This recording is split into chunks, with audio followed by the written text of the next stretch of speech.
Oh, I mean, Klotz, I just totally forgot to do the intro. Right into it. Klotz, I just totally forgot to do the intro. Look, hey, we are live. We are live. Wow. Hey, look, I'm learning the ropes here still. I mean, that's just that was crazy. Very unprofessional of Caleb right there. We move. Well, I guess welcome to Saturday mornings with Crunch Time. I'm joined here by special guest Lukas Klotz. Come on. Michael Gentry had somewhere to be today. So I mean, I have the pleasure of sharing a mic with the ball knower. Klotzy, how are we feeling today?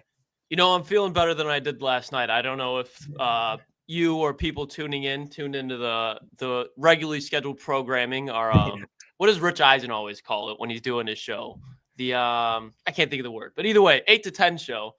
I was MIA for 2 Fridays again, bro. Getting off jiu-jitsu and sitting on the couch might be my kryptonite, because I was like, it was probably like 8, and I told the boys like, hey, I'm gonna join around like 8:15 probably. I got jiu-jitsu from 7 to 8. And I got off jiu-jitsu around like 7:55. It's right down the street.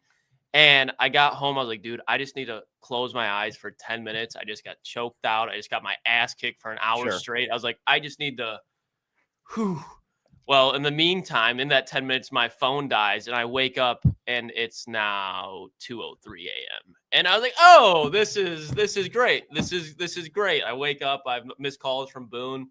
Jiu-jitsu coach called me. Didn't answer that one either. So it was an interesting night. I've been up since about 3. Went to bed for like another half hour after I woke up, but I've been up since 3. So it is the most uncomfortable feeling waking up around 2 a.m. after going to bed at maybe 7.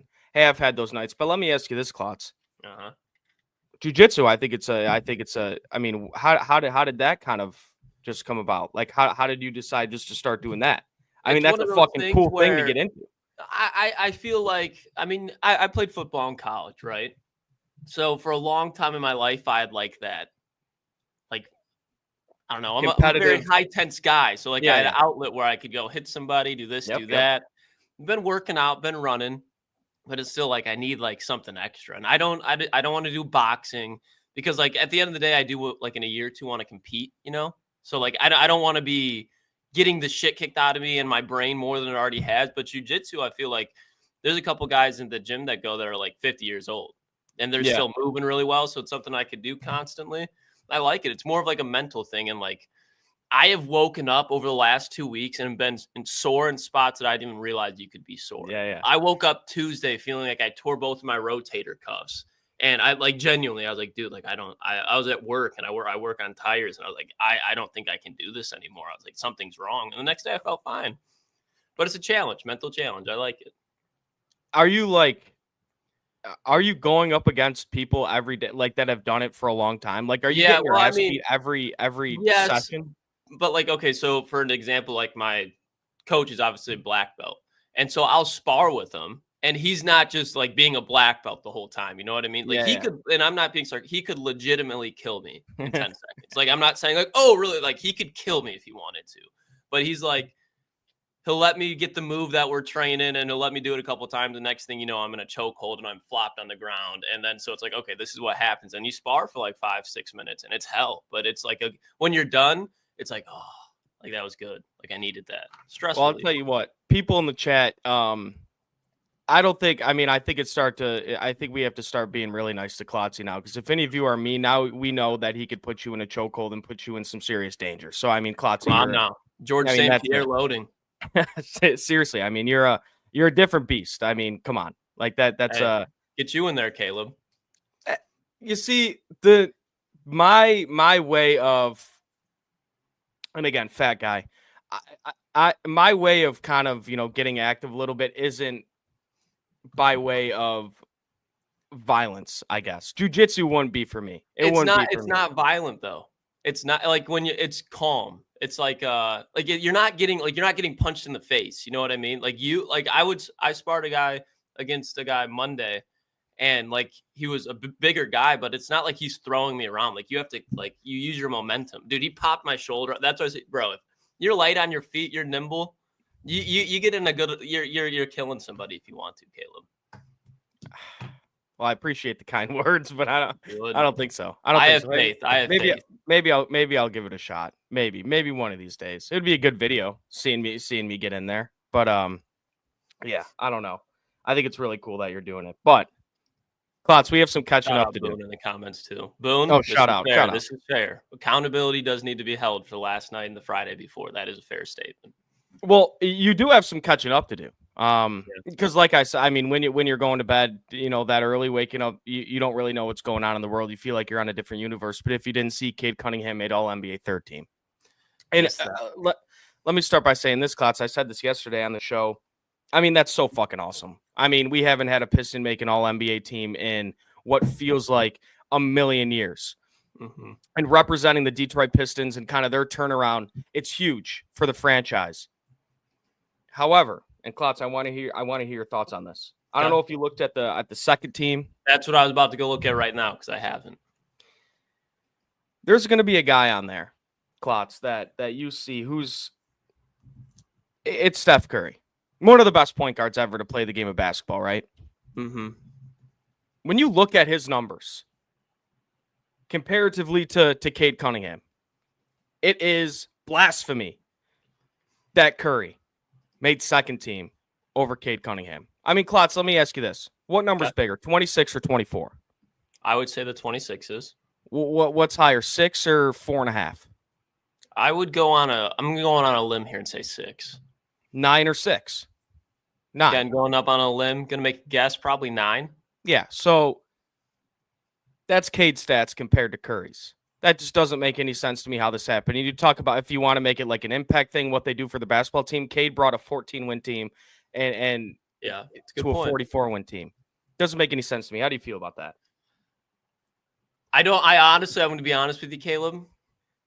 I don't hate it that much as far as Steph Curry getting second team. And here's why, okay? I'm going to give in. I think that between Cade and Steph, both of them should have made an All-NBA team. Whether it's first or second or third, both of them should be on there. One, narrative is obviously going to be there with Steph. But two, I think and obviously not you, but the general public, like watching Steph Curry this season, especially after they got Jimmy, the man was elite. He was elite. Like, it wasn't Steph Curry from 2016, but I would say, especially with no Clay, Draymond's not Draymond anymore, Steph Curry was carrying that team. I understand that Cade was as well, but you can use the arguments for both. And Steph is in the West. And Steph, when they did get Jimmy, they shot right back up. And then when they lost Steph in the playoffs, it wasn't even like the Warriors weren't even a playoff team. Like they would have been probably a bottom 10 team in the roster. Same with the Pistons, like to your point. But I do think one, narrative, and two, like Steph did ball out. Like he did. I don't think this is a year where it's like, oh, Steph Curry. Like when you told me that, I was like, okay, yeah, Cade, the young gun, probably did have the better season, but I don't think it's by a mile by any means. Like I'm not mad at looking at it. I think it too, like Cade could very well be first team All-NBA next year. So, and you see the Pistons time and time again, just not getting the respect, not getting the respect. If Cade's getting third team All-NBA, to your point, we haven't had a Pistons player be All-NBA in eons, it feels like, whichever word's supposed to be placed there. We haven't had one. So for Cade to get third team All-NBA, I'm not moaning and groaning about it. But I understand you're very passionate. Pistons are your team. You love the Lions, you love the Tigers, but I've heard you say many times, Pistons numero uno. So I get the passion behind it. But from an outside perspective, as a less passionate Pistons fan, I'm not too upset with it. Well, here's the thing. When you bring up narrative, I get it. Yes, Curry, they again, one of the best basketball players ever to touch a court. But and I think Jeff made a really good point yesterday on the show. When is the torch going to be passed? And it kind of starts, it doesn't really start, but a big part of that is the people that vote for these awards. True. Like Cade Cunningham is going to be top 2, top 3 point guard in the NBA for the rest of his career, I'd say, in his prime, I guess. So when is that torch going to be passed? Like, if you want the game to grow, you have to let it grow. Cade Cunningham had a better season than water Steph the Curry. plant still. That's true. Yes. Cade Cunningham had a better season than Steph Curry. So I guess just make it make sense to me. Like, I get it, Curry, again. I think a big part of it will be when, for example, like I'm just going to use Dirk as an example. Obviously, him and Curry, two different players. But there was that time when you could see like, oh, Dirk isn't Dirk anymore. You know what I mean? So that's when you start having those conversations. I think SGA, I'm assuming he was, because he plays like a 2, but he was voted first team, I'm assuming. SGA yeah, MVP, first team. So you're going to have SGA undoubtedly as the 1. But we still haven't seen Curry fall off yet. You know what I mean? Like it's Steph Curry, to your point that you said earlier, is still that elite player. Now, he's not that number 1 where SGA is anymore. You're going to see him start falling down slowly. I think like it's as soon as next year, once the Pistons like are officially legitimized in front of other people's faces. I know that in Detroit, you can see this is a real basketball team now. We've been seeing absolute dog poop, as you would say, basketball for the last 10 to 15 years. And maybe not 15, but at least last 10.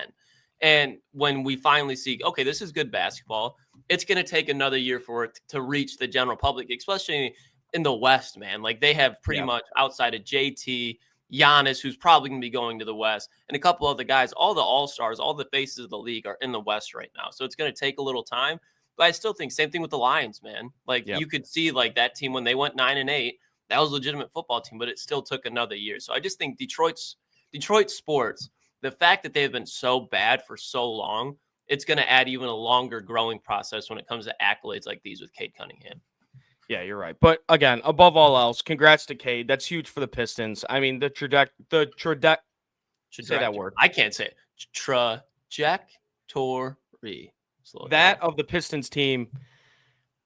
I mean, we're on a good pace here. And Cade Cunningham, the face of everything, face of the franchise. This was really his first healthy season. Gets an all-star nod, all-NBA third team. Guess you can't really be mad about it. But thank you everybody for tuning in. We got a packed show for you guys today. In a second here, we're going to get into our most anticipated games on the Lions schedule. Then we got Raj joining at 10:30 to talk some Detroit Tigers. A lot of interesting things about the Tigers right now. Lost 2 straight, not really sweating it, but we'll get into that with Raj. And then Klotz, we talked about it before the show. I am so excited for the segment we have later in the show. We're kind of going to do our dark horse NFL award. That's like right up my alley. Yeah, those are my favorite conversations to have. I mean, when I because I just wanted to do, award predictions, but I'm like, come on, like we could just pick, Josh Allen, but let's get a little fancy here, Klotz. It's Saturday morning. Let's get a little fancy. Wake up. But I want to get into our most anticipated games on the Lions schedule because I think there's a lot of interesting ones. We know it's a very tough schedule. They got a couple stretches in this schedule where it's like, oh shit, like how is this going to play out? Like I said, a lot of interesting games. So Klotz, what we're going to do? I'll say my number 5. You say your number 5. I'll say my number 4. You say your number 4. Trickle away up there. I'll let you go first, brother. What's your number? What's your 5th most anticipated game? My 5th most anticipated game, the game that I can just not wait to watch. Again, it's not number 1, 2, 3, or 4, but it's number 5 for a reason. That's the Dallas Cowboys. Okay. Wow. Okay. And they would have been on the bubble, but Booner's watching. We had a conversation, and Hefe leaned towards Booner as well. These fellas think the Cowboys are going to be like a verge of a playoff team. Okay. They think that this team's going to be right back to where they were, winning 10 to 12 games, being second seed in the NFC East, maybe even third. They were saying that 3 teams in the NFC East could win 10 games. Well, that's blasphemy, okay? Because the Cowboys are going to be the Cowboys of Tony Romo age when they were winning 7, 8 games. They are going to come on a decline. And I cannot wait, because besides Packers fans, Cowboys fans and organization are my least favorite. The Lions absolutely embarrassed the Cowboys last year. Now, I understand Cooper Rush is at quarterback. No, it was Dak. It was Dak. That's when Hutt broke his leg. But the George Pickens narrative, the Pickens that they got Donovan Izaraku, I'm going to tell you right now that nothing will warm my heart more than seeing Ben Johnson leave, Aaron Glenn leave, but this Detroit Lions team just impose their will on the Dallas Cowboys yet again, to just let everybody know, like, hey, America's team doesn't align in Dallas anymore. It aligns in Detroit. We'll see Dak Prescott get paid the most money in the NFL out of a quarterback position. Somehow, some way, he's number 1. 2 or 3 sacks, 2 or 3 picks. Maybe Terrion Arnold. I said he gets his first interception against the Cleveland Browns. He'll get his second, maybe even third against Dak Prescott and the Dallas Cowboys. They're not going to be able to run the ball. Javonte Williams, please. Rico Dowdle, love him. Rico. That's my guy, Klotz. Rico Dowdle's my guy. So I'm a Rico Dowdle fan, okay? I don't think he's an RB1, but he's a really good check. Like a James White kind of option. Sure. But they're going to be asking Dak to throw 50 times that game. And that's just going to be fun to watch, watching Hutch get after him. His redemption game coming off the injury, obviously, against the Cowboys. Kirby Joseph, Brian Branch, DJ Reed, Terry Arnold, that whole defense just going to work. I think that'll be a great game for the Lions as a team. Just go in and pummel Dallas. Is that game on the road or at home? It's at home, and it's the game after Thanksgiving, better. Thursday night football. We finally get to play Dallas at home. Get to play Dallas at home. But I'll say this, Klotz, I haven't heard tons of hoopla about Dallas this offseason. Honestly, because, you go into every year, it's like, yeah, Dallas could be the dark horse team. They can go out and win 10, 11 games. I haven't heard much of that this offseason. Corrected, by the way. And that kind of scares me a little bit when it comes to Dallas. And we got Miles Sanders instead of Rico Dowdle. Did I just see that? Yeah. Sure. Yeah. It's always. I'm excited to see Dallas at home. Finally. But my number 5. And honestly, this could have been higher, but there's 4 games ahead of it, in my opinion, that just intrigued me more. Mm-hmm. Number 5, I got Week 15 on the road against the Rams. Oh, You're coming off 2 nationally televised games, the Packers and the Cowboys games, and you have to face a really good Rams team on the road, a team that I think a lot of people are underrating. This defensive line that the Rams have is elite. That offense, man, even with an older Matthew Stafford, they're going to be a really, really good team. And I just think coming off 2 games, Packers, Dallas, then you have to go on the road against the Rams in Week 15. We're really going to see what this football team is all about. And who knows? It could have, it probably will have a ton of income. I can't think of the word again. Let me say, what's going on with break it down into syllables. Early morning. Implications. A ton of implications great in the NFC. This could decide because I think the Rams are this good, Klotz. I think you could decide or have a good, the 1 seed. Honestly, I think the Rams are that good. So Week 15, I've went on record multiple times during our show, and I've gotten pushback, but I said at the end of the 2025 regular season, the Los Angeles Rams will be the 1 seed. Their schedule, dude. I understand, because Booner brought up, and I think it's a good point that Boone brings up. I don't want to make it seem like it's bad. They're just that whole NFC West, the division or the schedules are weak. The 49ers, force plate, they have an easy schedule. But to your point, when I look at the defensive line, that secondary, especially with Cam, I fucking love Cam Kitchens. Okay, they drafted him last year. I think he's going to be a monster. But you just look at this Rams team. They have been in a rebuild for the past 3 years after they won that Super Bowl, and you haven't been able to tell.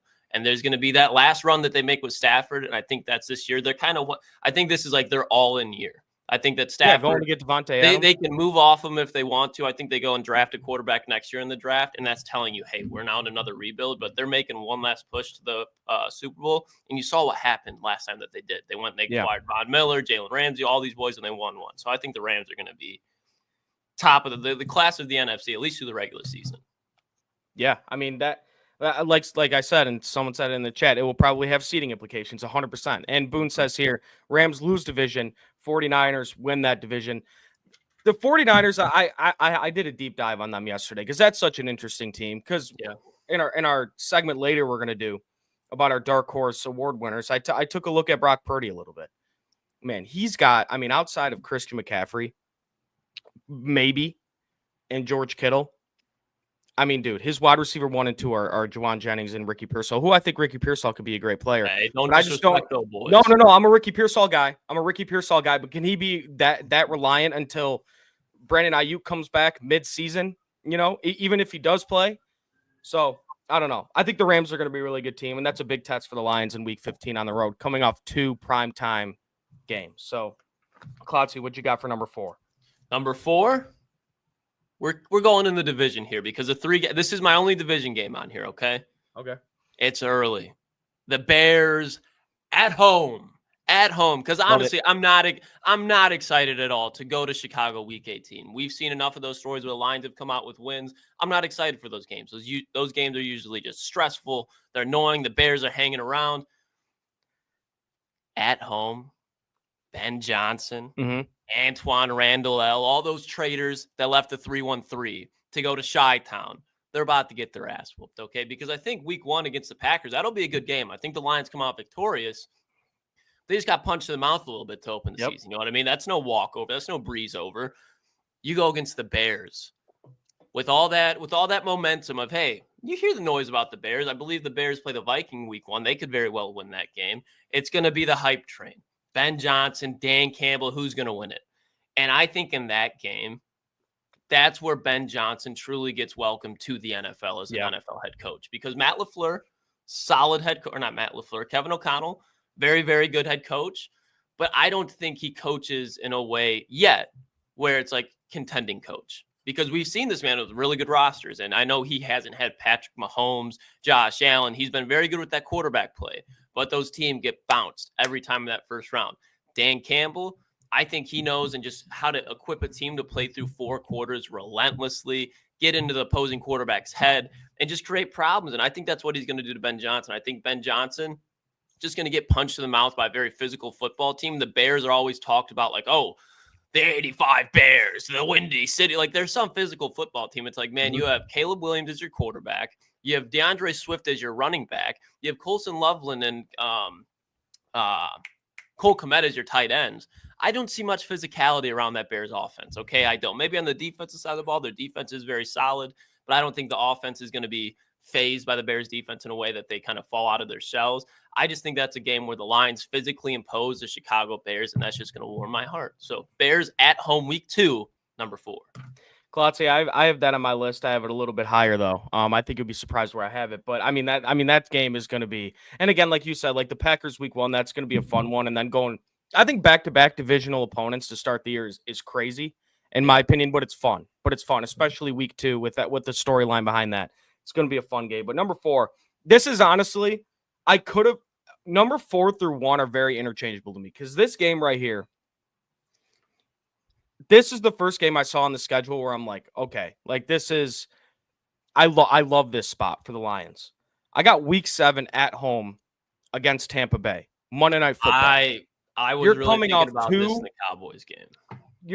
This game is just so intriguing to me. You're coming off 2 games against the Bengals and the Chiefs, and then you go right back and play Monday Night Football before your bye week against Tampa Bay, a team that beat you last year in your own crib.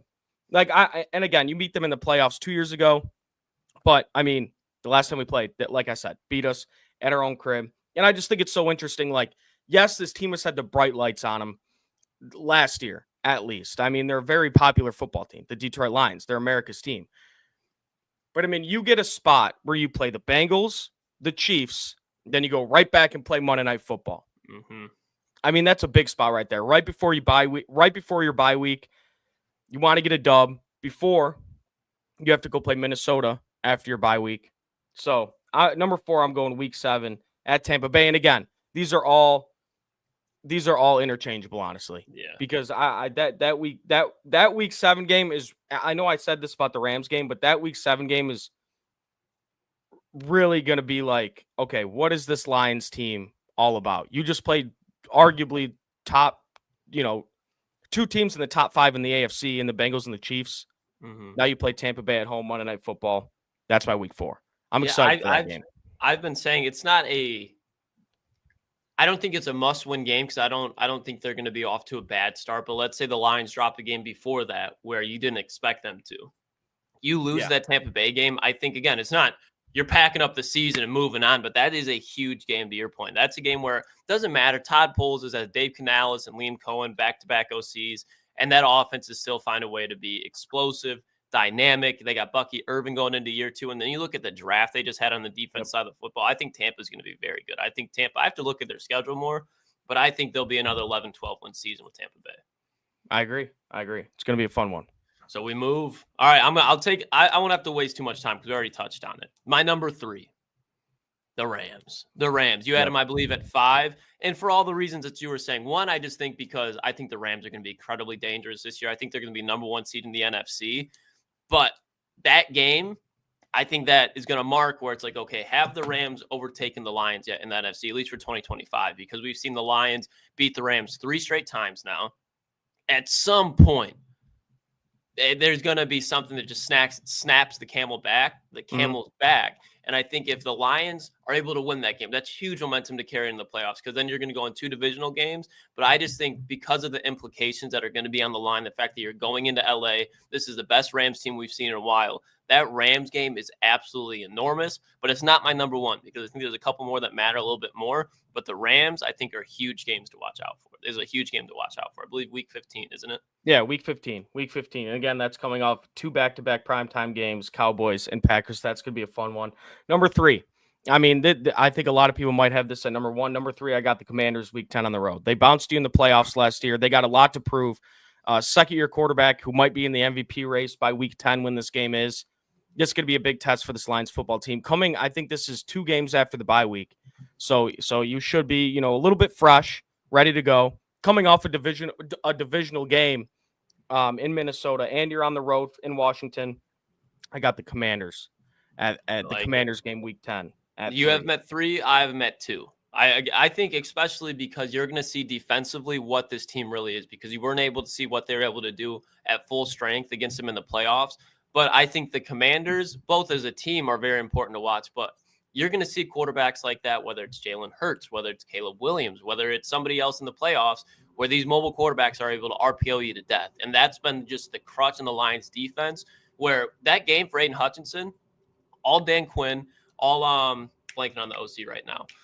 But all that offense is going to Cliff Kingsbury. All they're going to do is look at Aiden Hutchinson and say, let Aiden Hutchinson do whatever the hell he wants to do. We're going to go off of that. So that game's going to be huge, because Aiden Hutchinson will probably still have some plays, but they're just going to be going off Aiden Hutchinson. Pull it, here's Deebo Samuel. Pull it, here's Terry McLaurin. Or they can just keep it with Jane Daniels or Brian Robinson. So I think these mobile quarterback games are huge, because those, regardless of who the team is, you even look back last year against Kyler Murray and the Arizona Cardinals, like, Lions didn't blow them out. They did, it was a closer game than a lot of people would have thought going into Glendale, both because their defense was good, but they just struggled containing mobile quarterbacks, even with Aiden Hutchinson. So the Commanders, that's going to be a big game.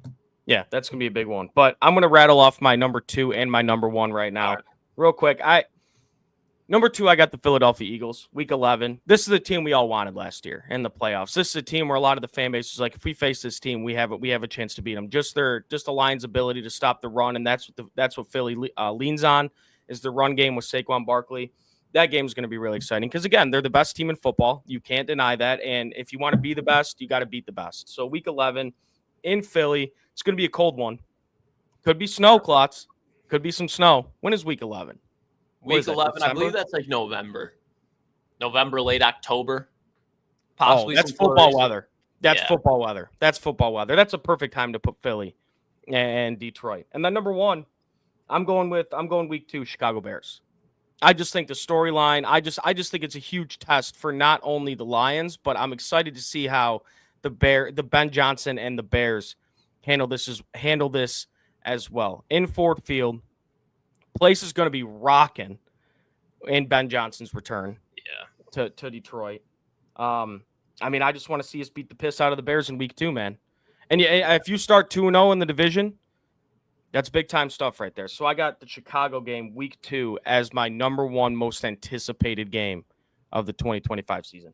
I'll keep this one short just because I know we got Raj hanging. Can't wait to get to him, talk some Tigers. Yes, sir. Number 1, quite easily, don't have to think twice about it, is the Philadelphia Eagles. For pretty much the same reasons you said, Super Bowl contenders or Super Bowl winners, number 1 team in the NFL heading into the season. And then 2, the same reasons I just listed off for the Commanders. They're going to RPO you to death, but they got a better defense. So the Eagles, Lions, that's the class of the NFC going into this year.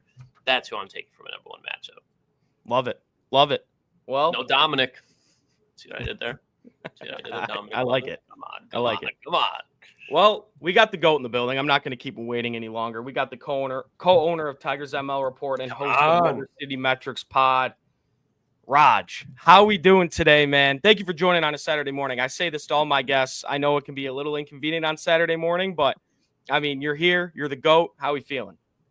I used to do a podcast on Saturday morning, so totally, utterly cool. I just appreciate you guys being patient with me as I'm in Erie, Pennsylvania right now. As watched the Seawolves last night come back and win 5-4 while watching the Tigers single-handedly offense just disappeared.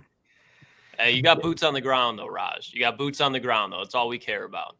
Yeah. Well, I'll start with this question, too. Since you are in Erie, there's a lot of interesting prospects in the Tigers system. Obviously, outside of the top four, which is probably Clark, McGonigal, Lorenzo, and, whoever else you want to say, who are some prospects that are on your radar that not many people are talking about in the Tiger system?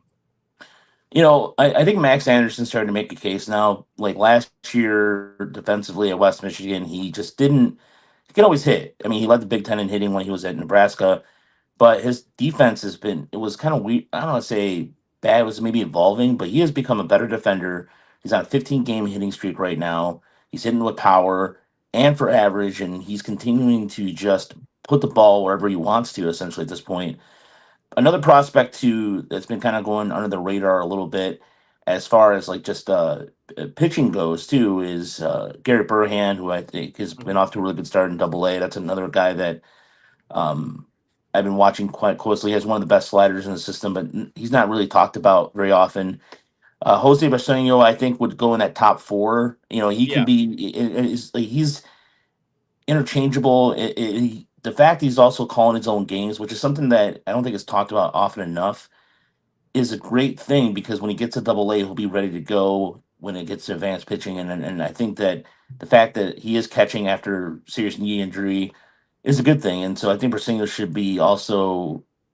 I don't think he gets enough attention because Clark and McGonigal take all the headlines, and that's fine. Those guys totally 100% get it. But those are some of the few names that I could take off the top of my head. There's also some pitchers right now in high A. Andrew Sears, too, a lefty that Chris and I have been talking about quite a bit. That's another guy who's been really just kind of has a mad attitude. He goes out there and he's off to a really good start, too, for the Whitecaps. And switching from Erie back to Detroit here now, Raj, I'm looking at this Tigers team. In my opinion, clearly playing like the best team in the AL right now. But a lot of people are going to tell you, well, the New York Yankees are there. They're going to be really good for a long time. They spent a lot of money. When you look at this Tigers team in a playoff series, how do you think, as of right now, because there's still a long series or a long season to go, how do you think, as of right now, this Tigers team would stack up to the New York Yankees? Well, I think the Tigers still need another swing and miss guy out of the bullpen. I think that's one thing. If you're going to look at I guess a weakness right now is the bullpen. And another thing too is like I know that people were wondering why Riley Green didn't start yesterday. It is a long season. And then Akil Baddoo, look, we all know what Akil Baddoo is. He's a guy who's gonna contribute when he can. Is he a everyday regular? No. But at the same time, Riley Green makes a lot of plays. He's been banged up the last couple seasons. You want to keep him healthy when they get to the postseason. But as far as like a swing and miss guy out of the bullpen, you look at Will Vest is the only guy that has a K per 9 over 10. Meanwhile, Cleveland has almost 3 of them. And so that's going to be the big difference of how far the Tigers can get over this current Cleveland hex, if you will, is they really need to get the bullpen. I think there's some pieces in there. It's not saying the bullpen's complete and other garbage or anything like that. I'm not saying that at all, but they really are. I really think that they have to leverage what prospects they do have. Either they're going to first look eternal. They're always going to look eternal, see what they have eternally. But if this is the year where Harris is going to, put his chips in, maybe make a trade, I think it's the trade for a high-end reliever. Yeah, you talk about the bullpen, Raj, and there was a guy yesterday that threw, and he's been throwing fantastic. And I saw you tweet about him a couple times. Chase Lee. I had a guy, Noah Beanick, shout out, big college baseball guy. He told me out of Alabama, the Tigers are getting a stud in Chase Lee. And this felt like a heat check from AJ Hinch and Chris Fetter, just getting another guy that not many people heard of that is throwing very important innings for the Detroit Tigers. So how sustainable of an arm do you think Chase Lee is in this bullpen kind of going later into the season? It's a good question, Caleb, because I think it's also, if you notice how Hinch manages, and he manages his players for success. And what I mean by that is essentially he puts them in good positions to succeed no matter what it is and based off their strengths. And I think with Chase Lee, because he offers that that kind of sidearm funkiness to him, I think that's going to be sustainable. The question is, as those scouting reports come out, will he continue to adjust? And I think that Federer and the staff and Juan Nieves and Dr. Robert Lung are going to continue to work with him and get better, because he's not a guy who's going to not throw velocity. He does throw strikes, but that angle, the funkiness to him, that's going to continue to be a strength for him. It's just a matter of when they're going to put him in a situation like that. And I'd rather have him than, per se, somebody along the lines of like Brendan Hannify, who's more of a sinker guy, but Hannify's been struggling as of late. And so I think this is another example. And I said this yesterday because somebody was saying, "Oh, his numbers in Toledo. Who cares? It doesn't matter. In Toledo, you're basically doing what you have. You have to, your experimentation. It's like you're learning pitches and all that. It's the Tigers have metrics to look at that, and I think with Lee, it's the same thing. They looked at him and was able to see where can he get the outs most effectiveness, where he can be most effective. And I think for Tiger fans right now, it's just any guy that can get anybody out right now is good. I mean, I know it sounds like a simple, basic request, but you look at the bullpen right now, Tyler Holton can always save the day, and so I think this is something that if they continue to just as he makes adjustments, as his teams get more advanced scouting reports, I think he's going to be a guy that's a really good seventh or eighth inning option.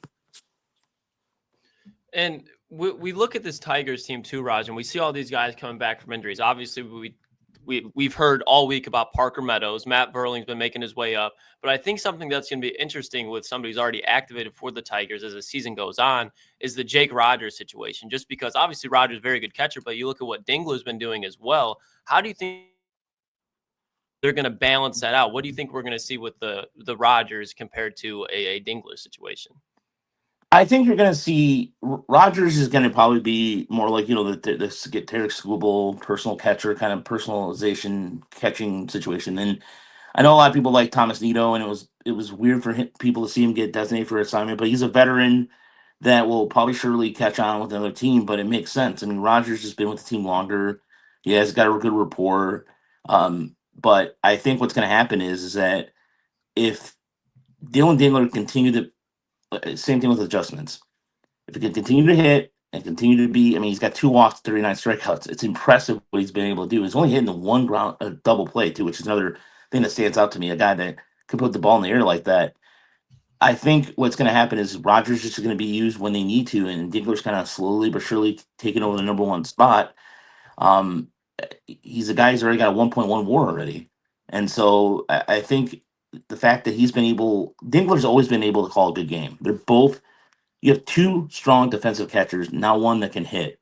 That's a rarity, as you guys know. So I think they're just going to pick and choose when Hinch, being a former catcher himself, is going to understand where Rogers' strength is going to be, because he's such a veteran catcher. You're going to need that down the stretch. And I think that's just going to be a matter of time where if maybe Dingler struggles for a little bit, Rogers goes back, Rogers gets some more playing time, and they go from there. Yeah, I agree. And one thing too, like with Dingler, he caught some really good games for Skubal, and that's encouraging to see, because I mean, I think Dingler is the catcher of the future. Obviously, you got a lot of catchers in the farm system with Lorenzo and those guys, but I mean, I was very encouraged by how Dingler was able to catch those games for Skubal while Rogers was down. But I want to ask you about the Job start yesterday. I mean, it's been. Obviously, he was handed his first loss. Didn't get much run support. Went 5 innings, 4 hits, 2 earned, 3 Ks. He had 11 swings and misses. What are some things you really liked from the Job start yesterday, and what are some things that that you could very much tell that he still needs to work on?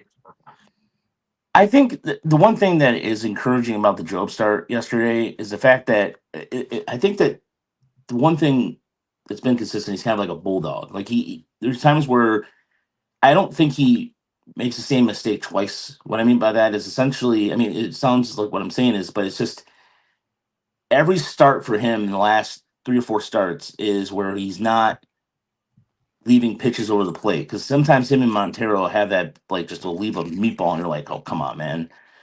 Especially with Cleveland, there's a team that you can't make a lot of mistakes against.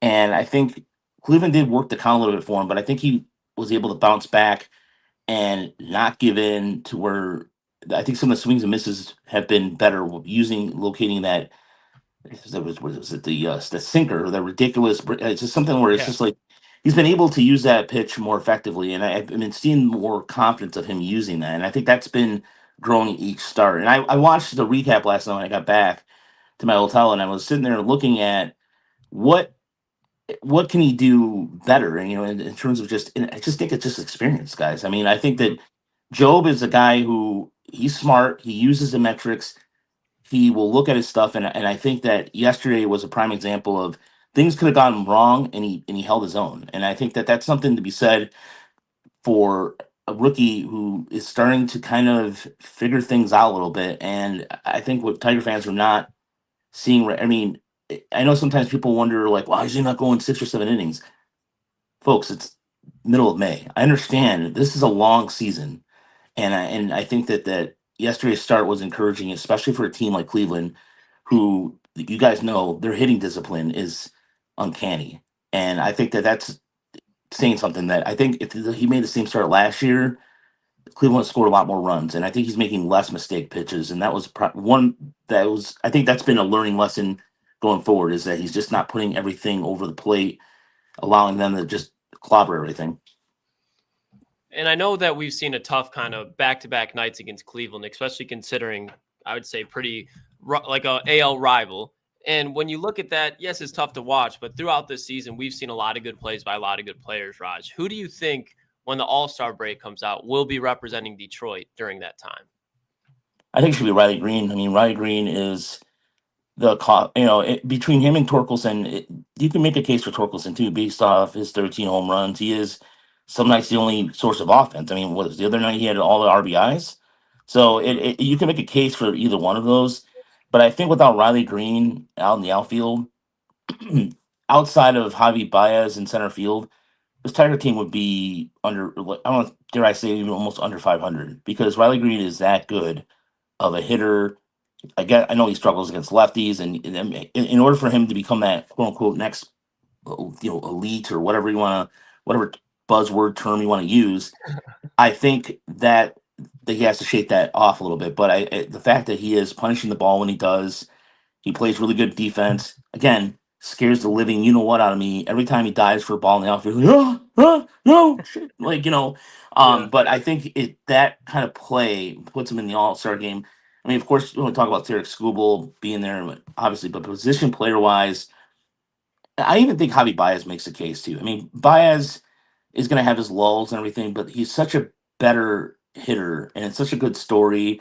It's such a feel-good story. That's more of like a long shot for me, but I think Riley Green will be another he'll make his second time representing the Tigers. Now, I want to ask you this, Raj, because you did bring up the AJ Hinch comments, and you just talked about Riley Green. I usually I can, but it was a little bit difficult for me to look past those comments yesterday. Basically, AJ Hinch said Riley Green always feels like he's right on that edge of dealing with something. Does this concern you at all, even when it comes to like maybe a potential Riley Green extension? I mean, he's 24 years old, and it almost feels like you said, like every time he's in the outfield and there's a ball in the gap, you're kind of clenching up. You're like, oh, don't dive for that. We need you on the field. How do you feel about these comments AJ Hinch made? Hinch is a guy who's he knows what he's doing. I mean, he knows, like, he's basically he's not gonna. He is a very good poker player. He doesn't show his poker face is probably the best out there, and I think that for him, especially when people start complaining about, like, you always have those Twitter warriors or whomever out there. He's just dirty. Like, stop. Okay, knock it off. Like, for example, when you're down in the locker room and hearing Kerry Carpenter talk about how he's been treating his hamstrings and everything, these guys are world-class athletes. And I think with Hinch, it's like he knows that these guys are going to need a break. I mean, with Matt Verlin coming back, Parker Meadows, and then Winfield Perez is coming back soon too. That is a big help for a Hinch right now, because you're basically giving yourself some of that depth. And I think what Hinch is just trying to basically say is, look, guys, we know you're just as scared about Green. And as far as like extension, like I always think of, Chris and I have talked to us numerous times, I always think of like Brian Buxton. Brian Buxton is one of the most phenomenal players I've seen in a long time just because of pure speed. Like, every time he hits a ball in the infield, it's a chance for an infield single. That's how fast he is. He hits with power. He's a really good outfielder. And then, right now you have to worry, and then you worry, for example, the Twins sometimes can't play him on back-to-back days in the outfield because he's got knee on bone or bone on bone in his knees. It's like, holy crap. And so I think the Tigers are looking at that. Maybe not looking at Buxton in particular, but maybe Hinch has seen that and goes, look, I don't want the same thing to happen to him. And so it's just being precautionary, and I don't think there's anything wrong with that. I mean, Green is a franchise player to me, and I think that ultimately Hinch has got to make sure these guys are. It's not just having the best record in May. Who gives a crap? It's about at the end of the year. What happens in October? Now apparently November, when what the end results are. Now the Tigers reaching the postseason last year have all of a sudden fans are like, we want more, and rightfully so. I mean, they have the best record in baseball as of right now, or as of Saturday, whatever this is. But I think Hinch is just worrying. He's just letting people know, like, hey, we see what you're seeing. Chill out. But we know, like, it's an internal worry. But he's never going to let you know. He's not going to tell you how freaked out he is. No way. No effing way. Yeah, and you talk about. Go ahead, Caleb. I was going to say, and that too is so, like, Vierling and Parker Meadows coming back is so important for guys like Kerry Carpenter and Riley Green, giving them the ability to DH, once or twice a week. Raj, I don't know what it is. Actually, I know what it is. He's shown that he could play a fantastic outfield. I have fallen in love with the idea of Javi Baez playing a corner outfield spot with Parker Meadows playing center field. Do you think Javi Baez is going to turn into one of those super utility guys for the Tigers, getting all these reinforcements back? Or do you think he's going to kind of stick to that outfield position, like center field, almost platoon with Parker Meadows? It's a good question, because I think that he could also play third and be okay. I mean, shortstop wise, sometimes it's just a matter of throws, but he still has that defensive range. I think personally he's better in the outfield, but I think I also can see the Tigers are all about Hinch loves guys that can play multiple positions. It's going on in the farm system too as well. So that philosophy being said, I think that you're going to see him being a super utility player, something that you ironically enough you see with former Tiger Willie Castro in Minnesota, but a much better version of it.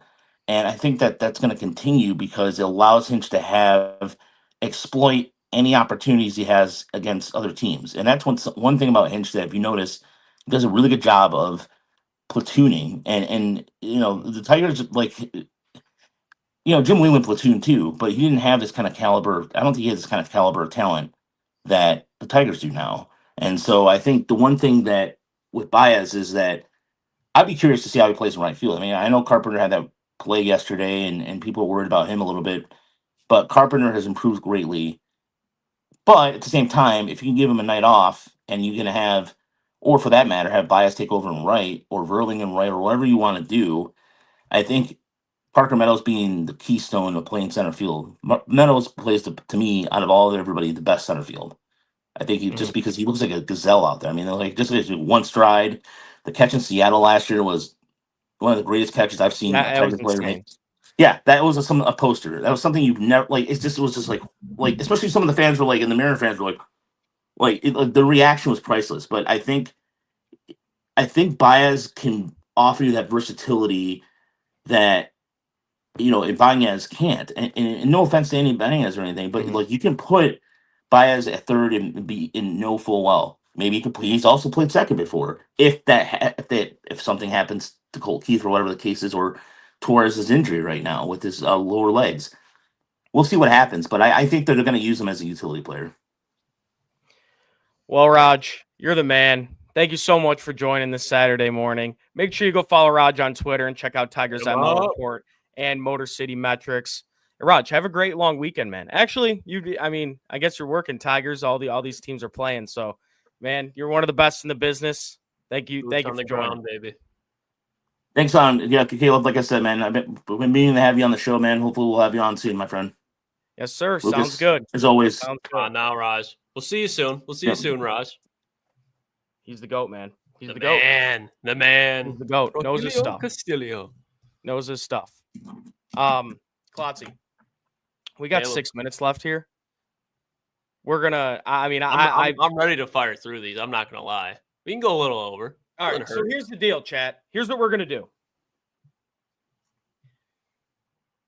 So the odds are out for all the awards, right? For the NFL. Me and Klotz decided to get in our bags a little bit, dig a little deep into these awards. We're going to give our dark horses for each NFL award: MVP, Offensive Rookie of the Year, Defensive Player of the Year, Offensive Player of the Year, and Defensive Rookie of the Year. But we can't pick a guy in the top 5 of best odds in the NFL. So, for example, it's dark horse. It's important to remember that it's dark horse. It's dark horse. So if we get clipped here, me saying, one of these guys is gonna win this award, this is our dark horse. So, for example, if we're picking MVP, and we'll start with this, Klotz, let's do our MVP. We can't pick Lamar, Josh Allen, Mahomes, Joe Burrow, or Jaden Daniels, because those were the top 5 in odds on FanDuel. So, Klotz, I'll start with mine. And this one makes me sick to my stomach because I hate this fucking team. I hate this fucking fan base. Yeah, honestly, no, he doesn't even know who I'm going to say, chat. I mean, he has no clue. I think I know. It makes me sick to my fucking stomach, but I'm just gonna. They're gonna be probably the best team in football, and he's gonna score a shit ton of touchdowns, man. And I was wrong. I thought you were gonna say Caleb Williams. Are you? Get the fuck out of here, Klotz! I forgot the narrative. I forgot the fucking narrative with Jalen Hurts. Okay, I forgot about disgusting that you would put that on me. That's disgusting. However, you're listening to Hefe. I'm going with Jalen Hurts, man. He has the ability. Oh, I guess the tush push is gone, but I guess it really doesn't matter. It's still there. It's still there. It's still there. It's still there. It's still there. He has the ability to score 15 plus rushing touchdowns. Close to the numbers he's going to put up, it's going to be really good, and they're going to be the best team in football. And it saddens me to say, because again, I've had my run-in with these fans. I've had my run-in with this team. I fucking hate Philly, man. The fans suck. The team's annoying, even though they're really good. I'm going Jalen Hurts. He was number 7 for best odds. I'm going with Jalen Hurts. I think it's good value there, but it makes me sick to my stomach to do it. All right, that's cute. And I can appreciate the narrative of a lot of touchdowns, good team, because that applies to one of my top 5. But here's one who's not going to be on a good team, okay? But he's going to put himself on the map, and he's going to do it in a big way. And I don't think that, again, we're talking dark horse, okay? Here's a name. You're going to hear it a lot. And you're going to start hearing it in top 5 quarterback conversations going into 2026 in that air. Drake MFN May. You got to Drake chill, May is going to have a season. Entering year 2. Okay. He's going to be protected a little bit better than he was last year. Mike Vrabes is in the building. And you still saw Drake May put on a show in some games. And what was that shithole of New England last year? Okay. I'm telling you, Drake May to Stephon Diggs is going to be nicey. But this is the one that I really like, okay? Get to know the name. Love the name, because Stephon Diggs is going to be putting up numbers.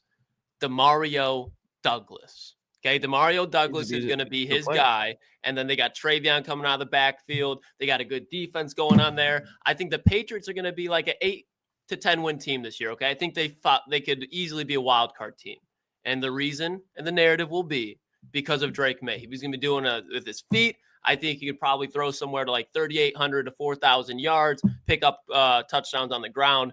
But Drake May, that's my first one. Number five, we were working our way up, but number 5 is Drake May. Well, here's the thing, Klotz. Can I offer you this name right here? All right. Maybe, potentially.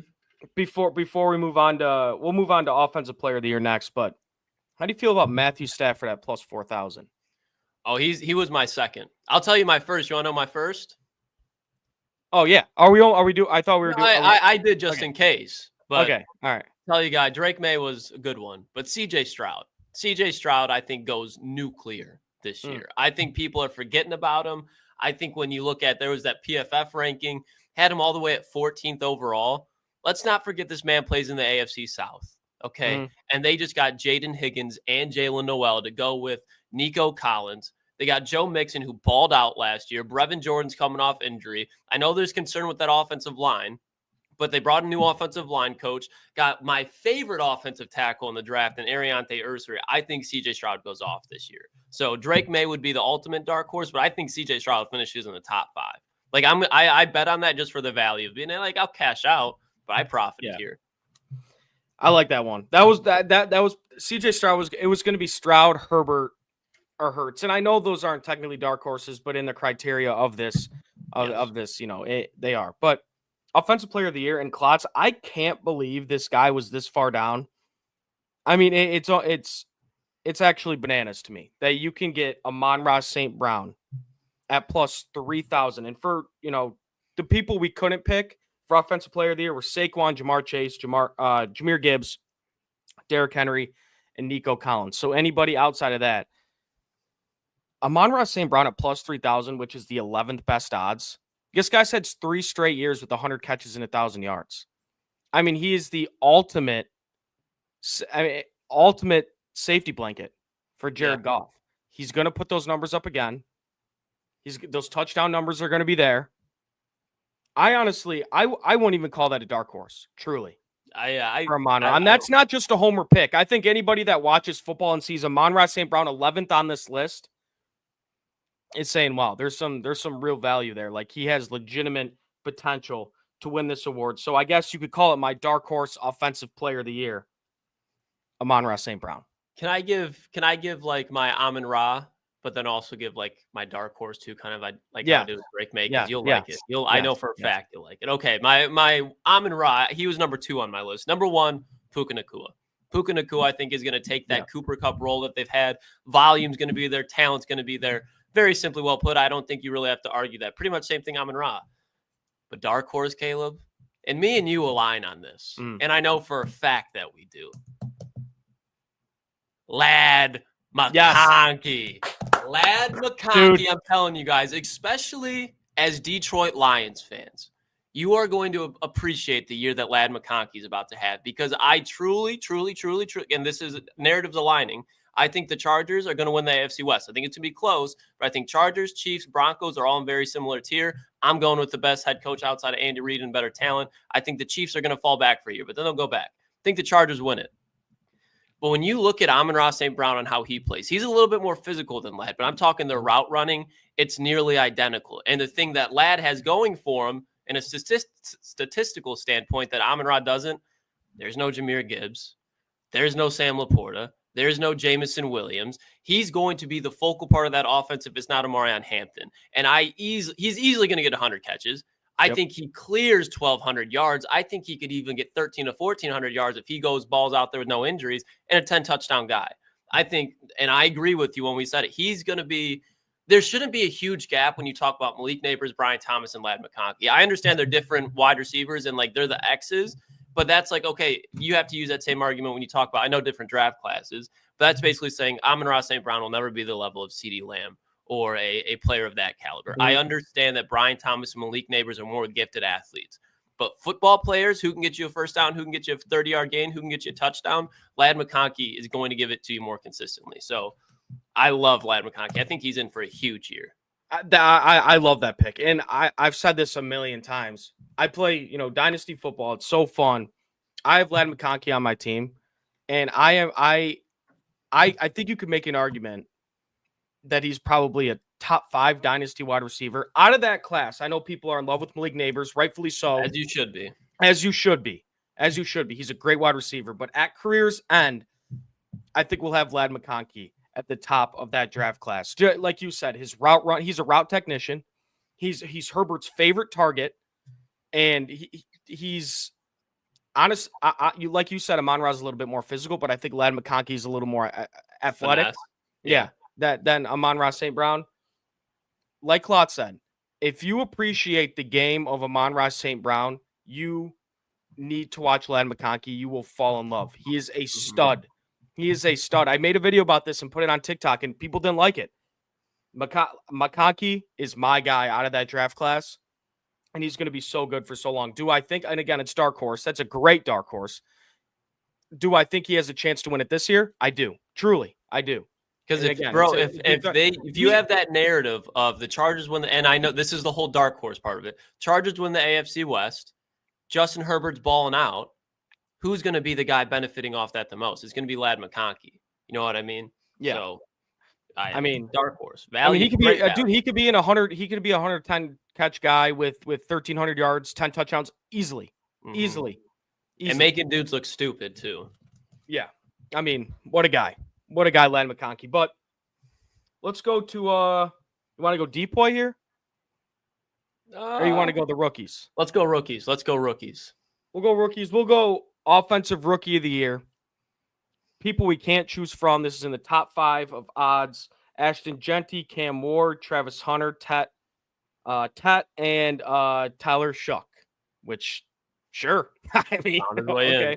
Now, Klotz, this one, when he was 16th in odds, which is crazy to me. I mean, this guy was drafted in the first round for a team that has been drooling for a wide receiver one these past couple of years. I don't even know if you could call this a dark horse. It's similar to Amon-Ra. Like, I have no clue why this guy's so far down. I think you can. Matthew Golden is going, and fuck the Packers. Fuck the Packers till it's backwards. Matthew Golden is going to ball out in Green Bay, I think. With Jordan Love, he's going to be the wide receiver one there, I think. They got talent. They got Romeo Doubs. Dontavian Wicks had a bad season last year, but he can come back. Christian Watson. But Matthew Golden's going to be the dude there. And I love the value there. 16th best odds. How's it even possible? That's probably around like plus 4,000 something. Yeah. Like, I just think that's too tough to pass up on. So I'm going Matthew Golden as my dark horse offensive rookie of the year.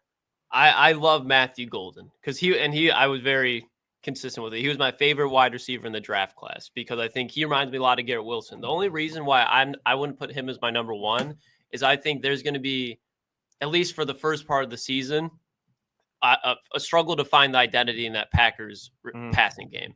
Because I think when you look at Matthew Golden and you look at a guy like Jaden Reed, I think Matthew Golden's better, but the roles that they're going to be playing, like I think they just have a bunch of slot guys and the Romeo Doubs and Dontavian Wicks on the outside. So between Christian Watson and all those other guys we just talked about, I think it'll be a little bit later in the season when Matthew Golden gets going, but I still think he balls out there. I love Matthew Golden.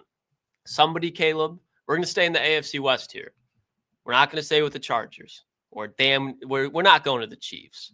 Somebody that I think is going to have an absolute year that people are not talking about enough is RJ Harvey for the Denver Broncos. When you won, let's look at that Denver Broncos offensive line. People don't talk about that enough. That's a top 5 offensive line in football. Now, let's look at the player that RJ Harvey is. He's a 3-down back. Obviously, he's not going to be on the field every play. But Sean Payton, it was considered a reach because they took him in the second round. But he is going to utilize RJ Harvey through the air and on the ground. And he is a physical runner. He plays a lot like Demont. And when you look at, they didn't go out and get another wide receiver. They stuck with Cortland Sutton, acquired Evan Ingram. So when I see that, this is going to be a run-first football team that goes off of play action because they want an athletic tight end, a jump ball guy, and they got like guys like Mims and some other Vele who they can use in the slot. But I think RJ Harvey behind that offensive line in that division in the AFC West, there's going to be a lot of eyes watching that division. I think he easily clears 1,000 yards and can be a 10-touchdown guy and then get some work out of the backfield catching the ball as well.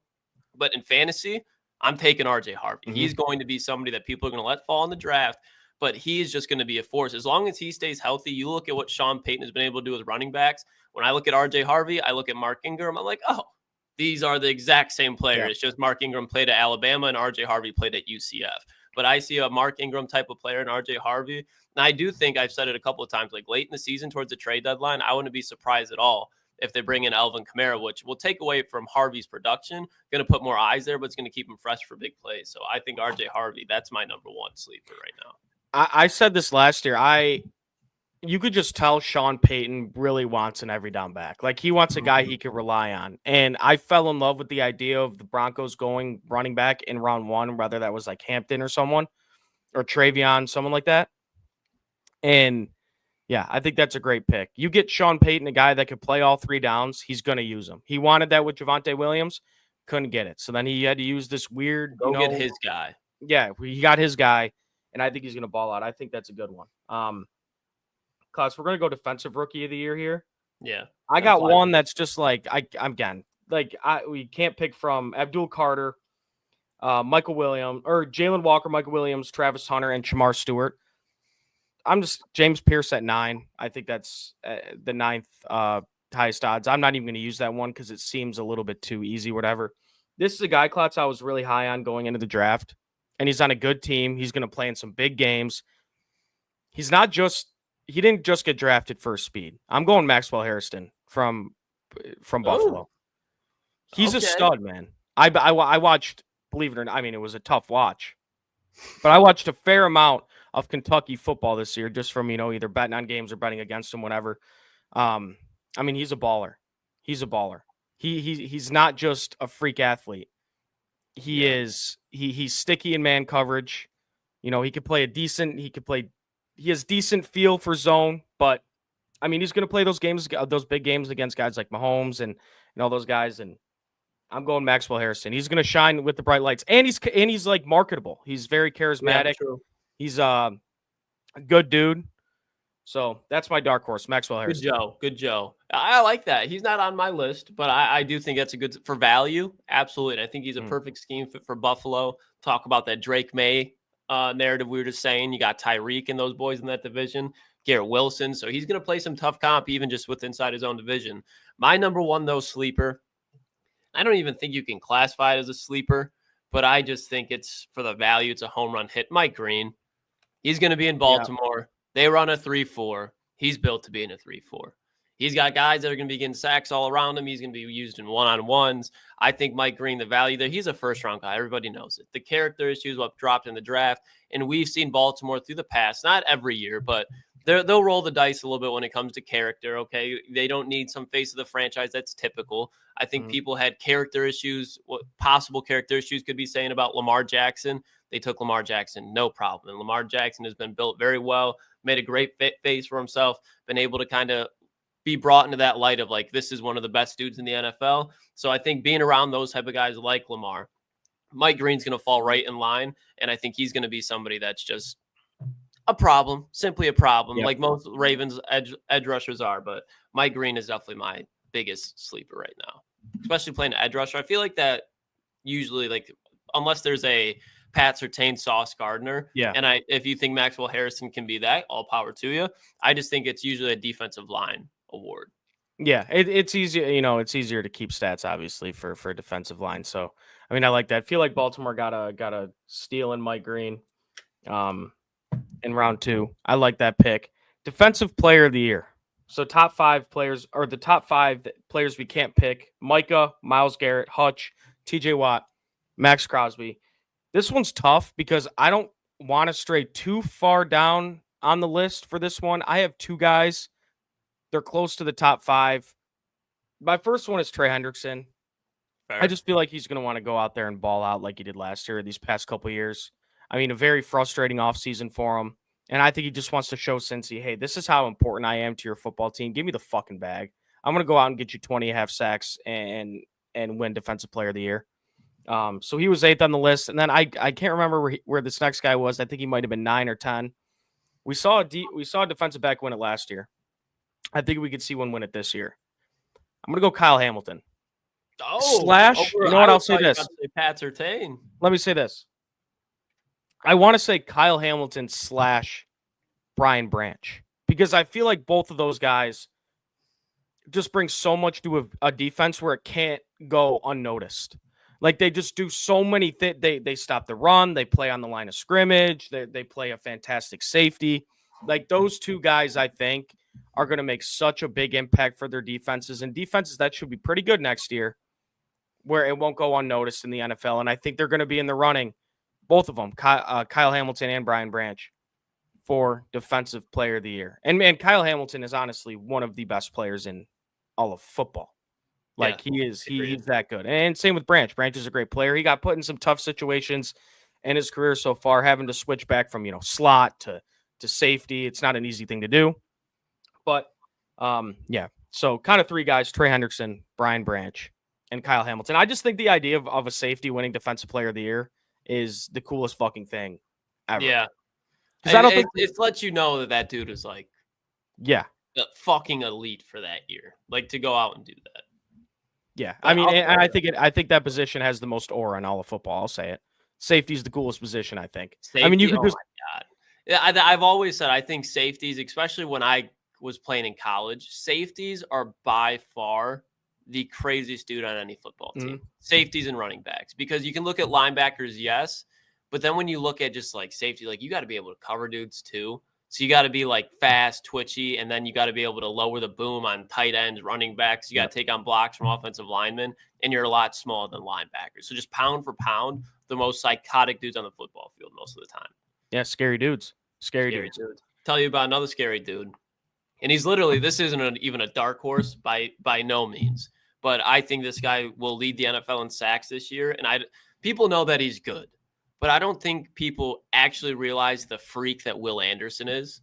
And Will Anderson, you're going to see like this year why the Texans went, oh, we're going to take CJ Stroud and we're going to trade right back up and get Will Anderson, because I think between those two guys, I already said what I said about CJ Stroud. I think he's going to finish top 5 in MVP voting.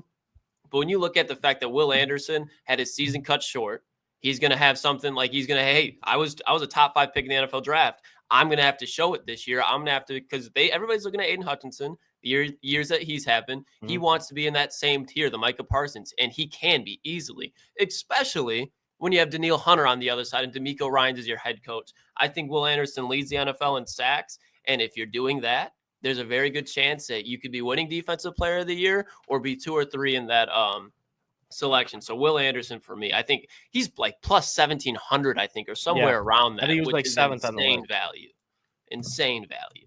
Let me ask you this. I pondered this idea because I think this guy was just drafted into such a good situation.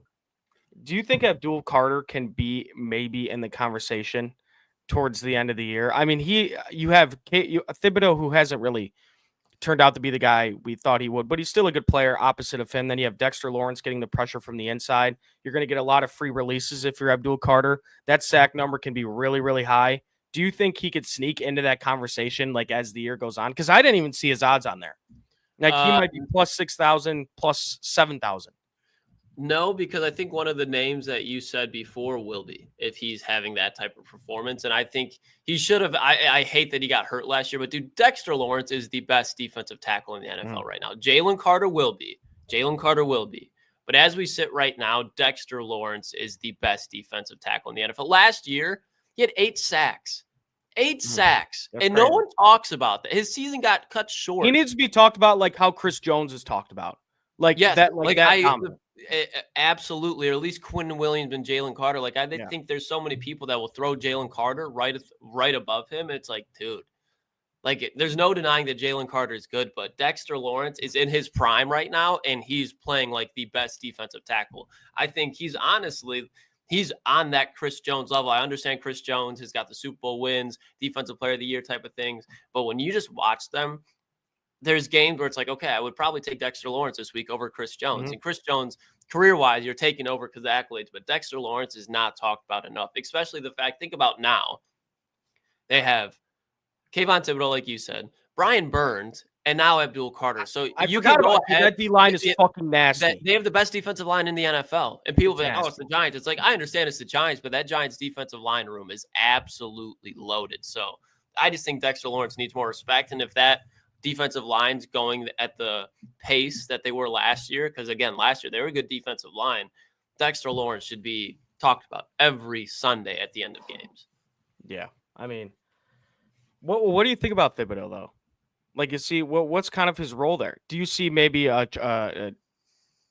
trade maybe coming? Yeah. Oh, yeah. I think he'll definitely be traded. I think they should trade him for, like, obviously you could do draft revenue, but even just another offensive weapon. Yeah. Tight end, maybe. Who's their tight end? Yeah, they need a tight end. It's like Gransom or whatever, isn't it? Kyle Branson, something like that. Sure. Your average. It's nobody like. Yeah. Be hooting and hollering about. Hey, send him to Pittsburgh. Get Pat Freiermuth. That'd be tough. Or send him to Chicago. Go get Kmet. Yeah. Come on now. Jackson Dart have himself a weapon in the future. Well, Theo Johnson. I beg. Mallet. Oh, Theo Johnson. Nice. Well, Klotzy, thanks for coming on this morning. I mean, it's always a pleasure in chat. Thank you for tuning in. Another Saturday mornings with Crunch Time. Hope everybody enjoys your long weekend, Memorial Weekend. I mean, I wish I was half as brave as the people that decided to, serve our country and, just know why you're getting these days off work for Memorial Weekend. So thank you, everybody, for tuning in. I will not be here next Saturday. I'm not sure if Mike's going to have one of the boys on. But, again, thank you for tuning in. Follow us on all of our socials. Follow me and Klotz on our stream. Like the stream. Have a good weekend, everybody. Peace. Stay safe out there.